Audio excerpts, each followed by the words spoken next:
ada angin puting beliung yang sering masuk ke Indramayu, Pak. Sering mampir. Waktu masih tahapan pemilu, kami itu agak khawatir, Pak. Agak khawatir, Kang Okto. Karena mayoritas masyarakat kita itu kalau tidak bertani, ya nelayan, Pak. Betul. Nah, kalau sudah melaut, Pak, di kita itu tradisinya kalau sudah jalan berangkat itu kurang lebih 3-4 bulan baru pulang lagi, Pak. Jadi itu tantangan terberat kami saat itu. Kalau di kita itu ada istilahnya juragan kapal, Pak. Juragan kapal itu untuk petani.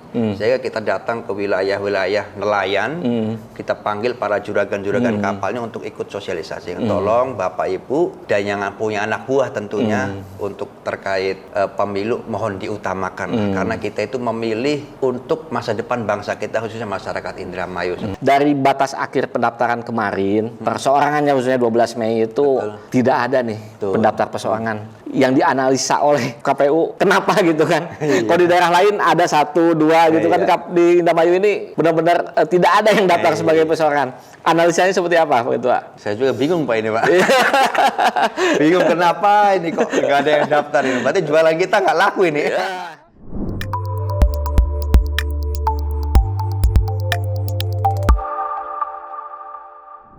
Assalamualaikum warahmatullahi wabarakatuh. Tribuners dimanapun Anda berada, kembali lagi berjumpa dengan saya Okto Feriawan, Manajer Tribun Jabar, dalam wawancara khusus pemilihan kepala daerah 2024. Hari ini saya sedang berada di kantor KPU Kabupaten Indramayu. Telah hadir di tengah-tengah kita Ketua KPU Kabupaten Indramayu, Bapak Maskur MPD. Selamat siang, Pak. Selamat siang. Sehat, Pak? Alhamdulillah sehat. Lagi sibuk-sibuknya. Ya, begitulah, Pak. Setelah habis kemarin pemilu legislatif gitu ya, Pilpres, sekarang menuju ke Pilkada. Betul, Pak. Iya, mudah-mudahan Bapak dan seluruh komisioner KPU diberikan kesehatan sehingga pelaksanaan tahapan Pilkada ini bisa berjalan dengan lancar, Pak. Amin. Oke, kita langsung saja, Tribuners, kita ulik lah ya, kita coba kita urai gitu kan, seperti apa sih persiapan dari Pilkada di Kabupaten Indramayu. Mari kita tanya-tanya Pak Ketua. Siap. Pak Ketua, sebelum ke Pilkada Indramayu, saya ingin tahu dulu, Pak, dari hasil pemilu 14 Februari 2024 kemarin, Pak ya, apa saja sih temuan-temuan serta catatan penting dari hasil monitoring dan evaluasi KPU Indramayu? Baik, terima kasih Pak Okto atas waktunya. Alhamdulillah ketika kita mengevaluasi pemilu tahun 2024 di Kabupaten Indramayu, secara umum dan secara garis besarnya pemilu di Indramayu itu berjalan lancar dan sukses. Karena kita buktikan dengan satu kondusivitas keamanan kita, alhamdulillah kondusif. Tidak adanya kejadian yang mengarah ke anarkis dari peserta pemilu maupun para pendukungnya atau masyarakat. Artinya tingkat kesadaran dari masyarakat terkait kondusivitas daerah itu meningkat. Pertama itu. Yang kedua, terkait tingkat partisipasi masyarakat alhamdulillah meningkat dibandingkan 2019 ya. Karena waktu 2019 kurang lebih 73% partisipasi masyarakat kita, dan sekarang 76,2%. Artinya tingkat partisipasi yang meningkat ini membuktikan bahwasanya kesadaran dari masyarakat untuk ikut berpartisipasi mensukseskan pemilu tahun 2024 itu meningkat. Padahal tadi waktu masih tahapan pemilu kami itu agak khawatir, Pak. Agak khawatir, Kang Okto. Kenapa? Satu, karena mayoritas masyarakat kita itu kalau tidak bertani ya nelayan, Pak. Betul. Kalau tidak bertani nelayan. Aduh, ini gimana ini kan? Ada saat nyoblos mereka bisa saja beraktivitas di kebun atau laut ya gitu. Betul, Pak. Mereka khawatirnya itu lebih mengutamakan kehidupan ekonomi mereka.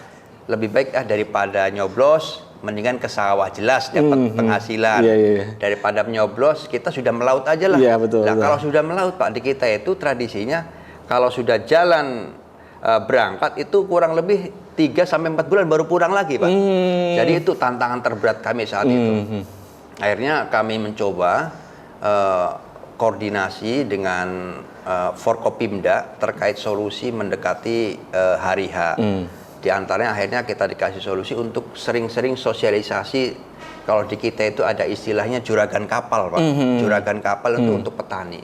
Sehingga kita datang ke wilayah-wilayah nelayan, kita panggil para juragan-juragan kapalnya untuk ikut sosialisasi. Tolong Bapak Ibu dan yang punya anak buah tentunya untuk terkait pemilu mohon diutamakan. Karena kita itu memilih untuk masa depan bangsa kita, khususnya masyarakat Indramayu seperti itu untuk nelayan. Untuk petani juga sama Pak. Kita itu mendatangi ya kerjasama lah dengan kecamatan dan kepala desa khususnya untuk selalu menghimbau agar pada saat hari H tolong jangan ke sawah dulu lah. Luangkan waktu 1 jam 2 jam untuk datang ke TPS dulu baru silakan ke sawah. Pertama itu, dan saat itu kan lagi musim hujan juga Pak. Betul, pagi-paginya. Makanya, nah itu musim hujan juga itu agak ngeri. Makanya saat itu kami selalu sering mengadakan rapat koordinasi dengan instansi terkait. Kita undang Forkopimda dan juga BMKG Pak, BMKB dan juga BPBD. Karena saat itu pemilu 2024 ada angin puting beliung yang sering masuk ke Indramayu Pak, sering mampir kayak di Juntinyuat, langsung kayak di Juntinyuat seringnya saat itu. Mungkin terakhir di mana lagi itu ada puting beliung dan itu khawatir Pak, kekhawatiran kami karena bencana itu bisa menyebabkan PSU Pak, PSU atau PSL karena dihentikan ya. Khawatir, maka untuk mengantisipasi itu kami minta pemaparan real by data dari BMKG dan juga BPBD potensi-potensi itu. Alhamdulillah semuanya kita terkoordinasikan dan hal-hal yang kita khawatirkan itu minim terjadi. Oke, di hari H sendiri nggak ada kejadian-kejadian alam? Pas hari H alhamdulillah semuanya berjalan lancar Pak. Hujan pun pas pagi saja saat itu. Pagi, siangnya sudah agak terang Pak. Jadi ada sempat kekhawatiran juga Pak Ketua ya. Pagi-pagi itu kok pemilihnya pada belum datang nih. Betul, ada kekhawatiran seperti itu. Betul Pak, betul. Itu kekhawatiran Pak, karena ternyata ya maklum ya namanya ibu rumah tangga secara umumnya biasanya masak dulu kayaknya. Masak dulu, nyuci dulu lah. Jam 9 mulai itu. Mulai merayap mereka kan, mulai merayap. Wah, ini alhamdulillah datang. Dan partisipasinya luar biasa itu. Oke, itu dari segi partisipasi pemilih. Kalau dari segi petugas, Pak, ini kan Pak Ketua maraton lah ya dari pagi, mungkin dari malamnya udah persiapan, pagi-paginya harus jadi panitia penyelenggara, hingga penghitungan suara sampai subuh, mungkin ada yang sampai harus begadang. Kondisi kesehatan dari penyelenggara ada yang terdampak tidak di Indramayu ini? Itu Pak ya penyelenggara pemilu kita di tingkat KPPS Pak ya, di tingkat KPPS kemarin karena mungkin satu karena faktor kelelahan ada, kemudian juga ada faktor yang mungkin penyakit bawaan seperti itu. Kita waktu itu kalau tidak salah ada yang meninggal kurang lebih 6 orang ya Mas Dika ya, 6 orang seperti itu, kurang lebih 6 orang dan itu rata-rata karena faktor udah ada penyakit. Penyakit bawaan ya, hemorrhoid lah. Penyakit bawaan dan akhirnya kita tidak bisa kita bisa salahkan secara umum. Tapi kami dari pihak penyelenggara itu sudah memproteksi Pak dari awal itu Pak. Di antaranya kita tawarkan untuk mengikuti BPJS Ketenagakerjaan.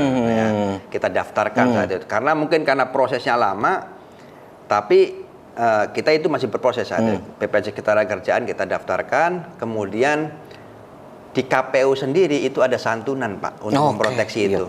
Kurang lebih nominalnya 42 juta untuk yang meninggal dunia. Tapi itu kan tidak kita harapkan. Seperti itu Pak. Mudah-mudahan tidak akan terjadi juga di pilkada Pak ya. Ya mudah-mudahan itu harapan kita bersama.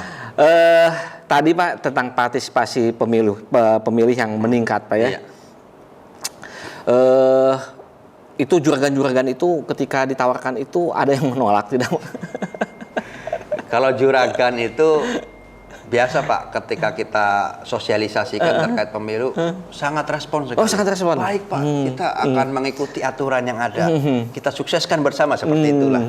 Karena saya yakin masyarakat yang ikut nelayan itu punya juragan masing-masing Pak. Betul. Nah itulah mungkin kalau juragan ngomong siapa sih yang Iya. ya. Mereka akan ngikutlah dengan arahan dari juragan. Oke. Pak Ketua, ada 76 persen ya yang partisipasi pemilih. Artinya kan ada sekitar 24%-an nih ya yang nggak milih. Dari hasil monitoring KPU sendiri itu yang nggak milih itu pada kemana gitu itu? Gitu Pak ya. Betul. Untuk yang sisanya itu kemungkinan kalau data kami itu kan masih ada TKI Pak. Oke, TKI ya. Kalau tidak TKI itu orang yang sedang kerja di luar kota ya. Dan orang yang saya kira tidak ada di Indramayu Pak saat itu. Tapi bukan karena mereka apatis terhadap pemilu enggak. Saya lihat secara umum mereka welcome dan senang dengan adanya pemilu. Tapi kalau sudah TKI itu kan kita kan tidak diperbolehkan Pak mencoret TKI itu, tidak diperbolehkan. Sehingga posisi mereka itu data-data itu mungkin masih bisa kategorikan nggak hadir ya, seperti itu. Oke. Atau orang lansia yang lagi sakit berat, padahal kita sudah perintahkan ke KPS untuk mendatangi orang-orang yang lansia yang sakit seperti itu. Oke. Kemudian Pak Ketua, pleno sudah dilakukan ya, 50 anggota terpilih udah ditetapkan. Betul, alhamdulillah sudah. Oke, selama proses itu dari mulai penetapan hingga pleno itu Pak Ketua ada dinamika nggak? Oh ya, kita pleno dilaksanakan waktu itu di KPU Kabupaten Indramayu. Nah, proses pleno saat itu alhamdulillah berjalan lancar. Ya, cuman ada sedikit namanya interupsi dari peserta ya mungkin karena sinkronisasi data, dari pleno tingkat desa dan juga sampai ke kecamatan kemudian ke kabupaten. Hanya itu karena kenapa? Saya meyakini apa yang disampaikan oleh peserta itu wajar. Kenapa wajar? Mungkin saat input data waktu di kecamatan atau di desa itu mungkin karena kelelahan panitia kita itu salah tulis atau apa sehingga mengkonfirmasi. Rata-rata cuma mengkonfirmasi saja. Ini harusnya 5, ada yang nulis 6 seperti itu. Jadi hanya bentuk tulisan-tulisan seperti itu. Dan juga ada di Dapil 2 kalau tidak salah itu ada semacam kayak interupsi dari partai PKB, tapi itu sudah kita selesaikan. Dari saksi-saksinya kita panggil, dari saksi A, si calon A, saksi partai, kita konfirmasi ke ruang ini Pak kalau tidak salah, ke ruang ini untuk mengkonfirmasi data dan alhamdulillah selesai. Oke. Tadi ada salah pencatatan. Betul. Atau ini nggak sampai digugat ke MK sampai saat ini? Nah itu Pak, alhamdulillah kami Indramayu termasuk salah satu kabupaten yang bebas PHPU. Perselisihan hasil pemilihan umum. Iya. Itu salah satu indikator suksesnya pemilu di Kabupaten Indramayu. Seperti itu Pak. Oke. Artinya boleh secara umum berjalan lancar lah ya, berjalan lancar. Alhamdulillah Pak. Oke, Pak Ketua, jumlah DPT kemarin itu sekitar 1,3 lebih ya. Betul, juta. 1.373.776. 776. Oke. Kalau perkiraan nih untuk pilkada ada penambahan nggak? Berapa persen penambahannya? Kalau berapa persen paling nambah sedikit karena kita jedahnya hanya beberapa bulan Pak, jedahnya. Paling itu bayarnya nanti di pemilih pemula. Betul. Apakah pemilih pemula yang baru menginjak 17 tahun atau sudah menikahnya atau hasil pensiunan Pak, pensiunan dari polisian, TNI, itu masuk kategori pemilih pemula juga. Sehingga ya kurang lebih 1-2% lah dari jumlah DPT yang kemarin. Oke, yang dilakukan penetrasi apa yang dilakukan oleh KPU khususnya untuk pemilih-pemilih pemula ini nih? Apakah sudah ada yang dilakukan nih saat ini? Kalau saat ini karena kita masih baru tahapan, karena di KPU kan ada tahapan persiapan sama tahapan penyelenggaraannya. Kalau tahapan persiapan itu masuk kategori masih perencanaan. Apakah itu perencanaan anggaran, perencanaan tahapan, sama perekrutan badan ad hoc diantaranya itu. Sehingga untuk koordinasi terkait jumlah pemilih pemula ke Disdukcapil itu belum kita lakukan, Pak. Belum, karena kita masih tahapan perencanaan. Tapi untuk DP4 yang diturunkan oleh Kemendagri, insya Allah minggu-minggu ini sudah ada kejelasan kapan DP4 itu akan diturunkan ke KPU Kabupaten Indramayu. Artinya dari DP4 itu kita akan tahu berapa jumlah potensi pemilih di Kabupaten Indramayu yang terbaru pasca pemilu. Oke. Yang artinya memang ada peningkatan, tapi lumayan tidak terlalu besar ya, sekitar 3%-an tadi. Iya, betul. Pak Ketua, jumlah DPT tadi 1,3 juta lebih, tersebar di 31 kecamatan, tersebar di 317 desa kelurahan, dan 5.316 TPS. Nih, apa saja sih yang kemungkinan kerawanannya akan terlihat di pilkada nih? Karena pasti berbeda kan ya, berbeda antara pemilu sama pilkada gitu kan. Betul. Kerawanan-kerawanan apa aja nih? Kalau di pemilu kemarin, kerawannya jelas yang paling tinggi itu kerawan sebenarnya bagi kami itu adalah karena di prinsip kami itu sukses pemilu itu satu sukses secara tahapan, sukses secara administrasi dan tingkat partisipasi juga seperti itu. Maka ketika melihat jumlah yang ada DPT dan jumlah TPS dan jumlah kelurahan maupun desa yang ada di Kabupaten Indramayu, yang saya titik beratkan sebenarnya di tingkat partisipasi lagi, Pak. Kerawanan yang paling tinggi itu. Karena pemilu dan pilkada itu agak beda-beda tipis lah, agak beda. Apa namanya, sense of belonging lah, rasa memilikinya itu, girohnya itu kayaknya beda. Maka saya kira harus bekerja keras lagi untuk pilkada ini. Mudah-mudahan kecenderungan masyarakat untuk ikut berpartisipasi terkait menjadi pemilih itu akan lebih meningkat lagi, Pak. Oke. Terkait potensi kecurangan, ada tidak kira-kira di pilkada ini? Kalau potensi itu ya gimana ya, Pak ya? Kalau bicara potensi apakah di pemilu atau pilkada, saya berharap tidak ada, Pak. Tidak ada. Saya berharap tidak ada. Kenapa? Karena kalau kecurangan itu masuk terkait sebuah kegagalan proses pilkada, Pak. Kalau bisa kita secara fair, kita secara jurdil, luber dan jurdil lah seperti itu. Oke. Sempat ini apa tadi kita bahas juga tentang ada yang salah nulis ini, Pak ya. Untuk aplikasi Sirkap sendiri dalam kemarin itu apakah ada kendala tidak cara mengunggahnya, mungkin ada yang salah, sinyalnya yang lewat atau ini ada kendala nggak untuk aplikasi Sirkap kemarin? Kalau Sirekap karena kita user dari pusat kita user dari pusat, kendala utama di Sirekap itu sebenarnya hanya bagaimana akses internet, internet. Kalau unggah data itu sesuai, kalau di kami itu difilter dulu, Pak, di kami itu, Pak. Contoh masuk dari KPPS, betul. Difoto, kemudian masuk ke Sirekap. Di kami ada tim verifikator yang dibentuk khusus oleh KPU untuk memverifikasi. Ketika di Sirekap dibaca yang merah, maka kami akan membenahi, membetulkan sesuai dengan C hasil yang diunggah oleh KPPS. Seperti itu, Pak. Untuk antisipasi salah upload atau salah unggah. Iya. Jadi artinya hanya sinyal, Pak ya. Nah, ini untuk mengantisipasi ini terkendalanya sinyal, Pak ya. Ada rencana nggak dari KPU untuk memperbaiki itu? Seperti apa gitu? Betul. Kita biasanya menggandeng provider, Pak. Provider, karena dideteksi atau di data kami yang semacam kayak blank spot lah istilahnya. Blank spot itu hanya di Kroya sama Cikamurang atau Kecamatan Trisi. Kecamatan Kroya sama Kecamatan Trisi itu pun hanya beberapa desa. Itu biasanya kita akan ngundang provider, apakah itu Telkomsel ataupun Excel untuk merapat ke wilayah itu. Oke. Di pemilu kemarin memang di 2 kecamatan itu yang hanya terkendala. Yang blank spot itu. Oke, yang lainnya aman-aman saja? Aman, secara umum sinyal aman. Oke.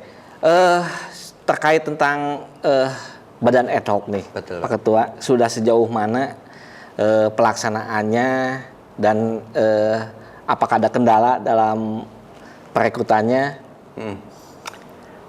Oke, karena ini tahap persiapan, maka badan ad hoc itu masuk kategori tahap persiapan. Pembentukan badan ad hoc sekarang itu kita sedang membentuk badan ad hoc panitia pemilihan kecamatan, PPK Kang ya, terus PPS, dan nanti di akhir, nanti akan ada Pantarli, Pantarli atau PPDP, kemudian di akhir akan bentuk KPPS.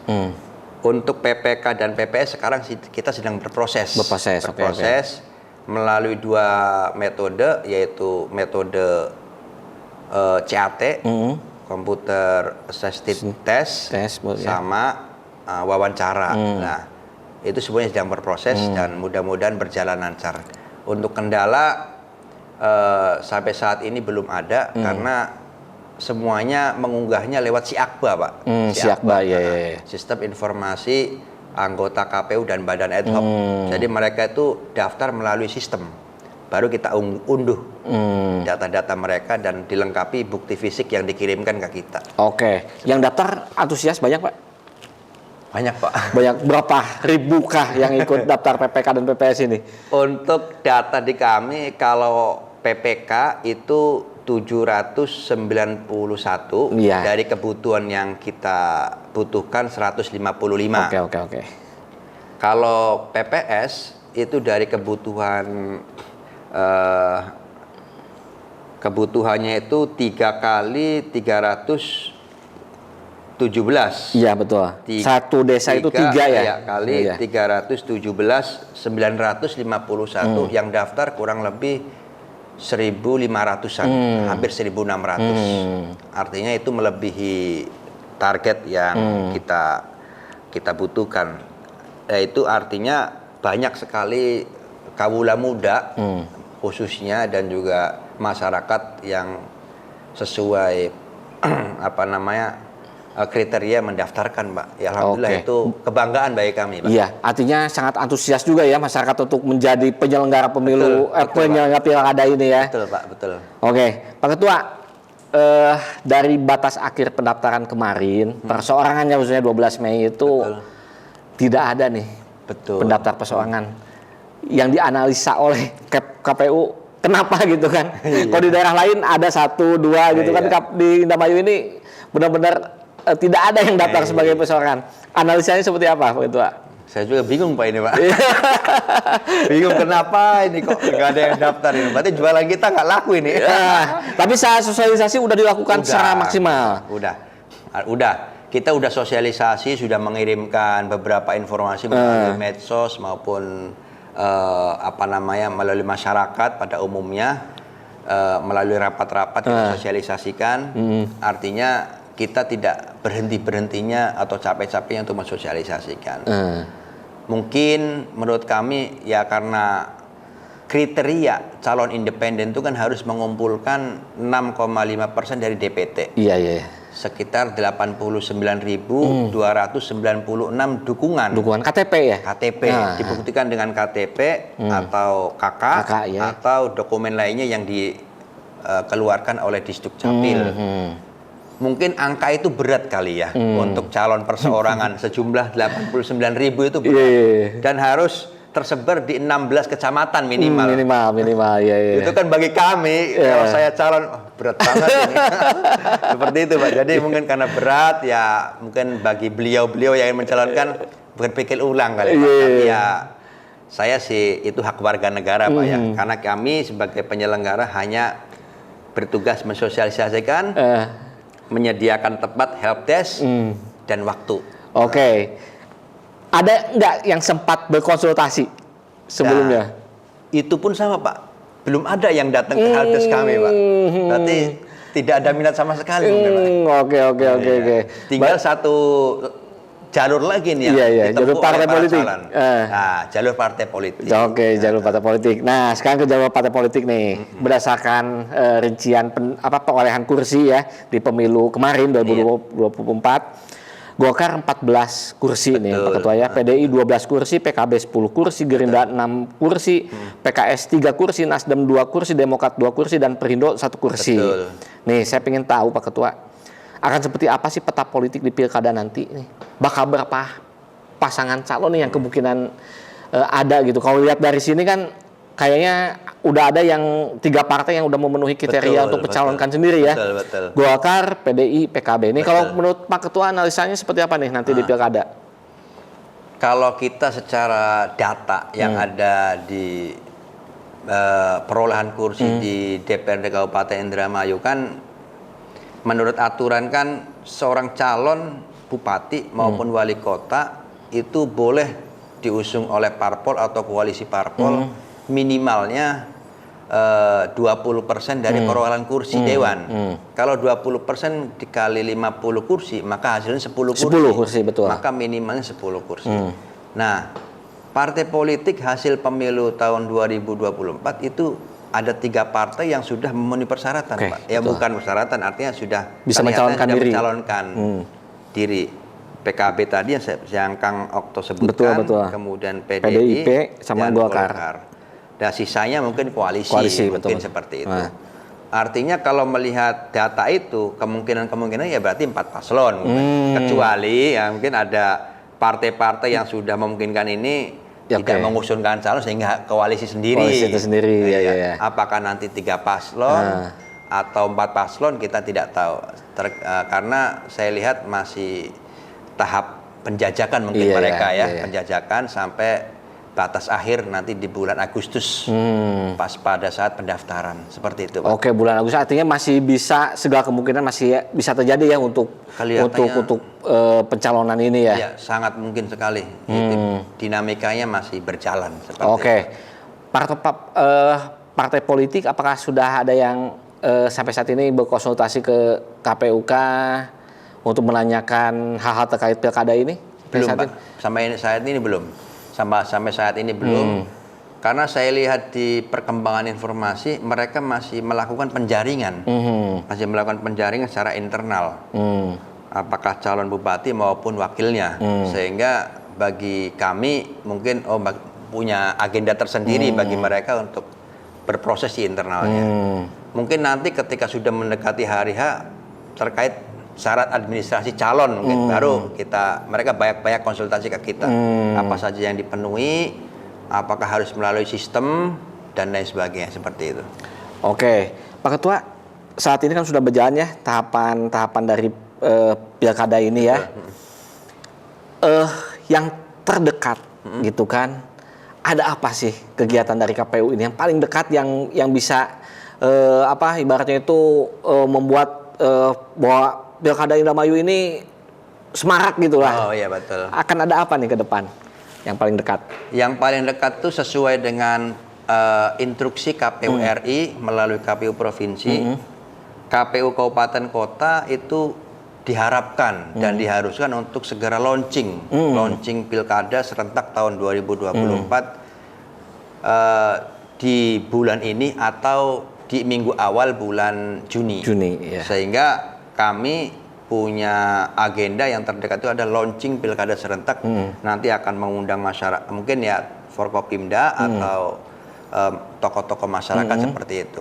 Kami akan mengenalkan jingle Pilkada 2024, kemudian maskot yang kita pakai itu apa? Karena tiap helatan Pilkada maskotnya beda-beda, Pak. Itu hasil lomba terbuka dari masyarakat, dan kita sudah ada maskotnya, cuman belum kita launching, jadi nanti sajalah rahasia. Masih rahasia. Tapi ini bocorannya, ada keidentikan dengan kekhasan dari Indramayu nggak? Oh, itu otomatis, Pak, halus, Pak, harus ada identiknya. Karena kalau tidak ada kekhasan itu gimana? Karena ini kan pilkada lokal, Pak. Oke. Hajat kita bersama di Indramayu. Oke.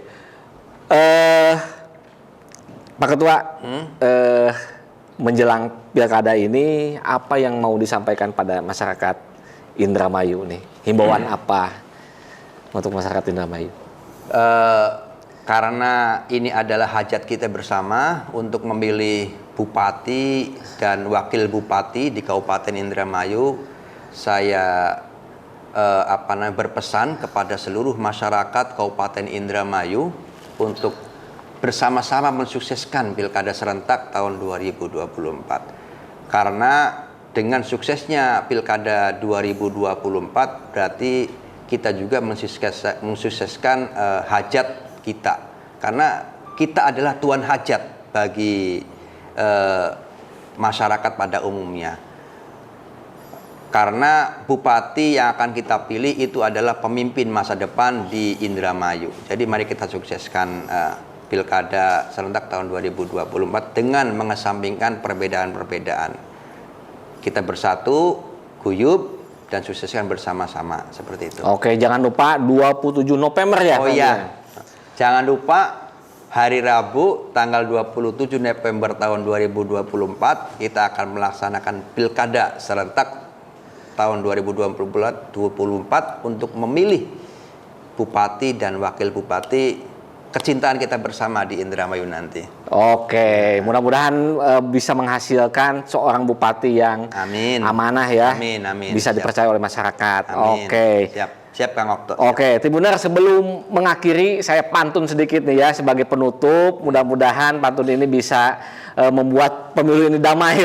Iya, siap. Buah labu dalam lemari es. Cakep. Disajikan di atas daun jati. Cakep. Ayo warga Indramayu datang ke TPS. Cakep. Awas jangan salah pilih bupati. Cakep. Oke, satu lagi nih Pak Ketua. Putih Ayu jatuh cinta sesaat. Lelaki sejati pastilah sabar. KPU Indramayu tetap semangat. Cakep. Sukseskan Pilkada bareng Tribun Jabar. Terima kasih. Terima kasih. Oke, Tribuners, demikian wawancara khusus saya bersama dengan Ketua KPU Kabupaten Indramayu, Bapak Maskur MPD. Mudah-mudahan beliau beserta komisioner diberikan selalu kesehatan dan bisa mengawal pelaksanaan Pilkada ini hingga akhirnya nanti menghasilkan seorang bupati yang benar-benar amanah gitu ya untuk rakyat Jawa Barat. Pak Ketua, terima kasih atas waktunya. Mudah-mudahan kita bisa bersuara lagi di lain kesempatan. Demikian Tribuners, sampai ketemu lagi di wawancara khusus lainnya. Saya Oktav Feriawan, News Manager Tribun Jabar. Mohon pamit. Wassalamualaikum warahmatullahi wabarakatuh. Waalaikumsalam warahmatullahi wabarakatuh. Siap. Download Tribun X sekarang. Menghadirkan lokal menjadi Indonesia.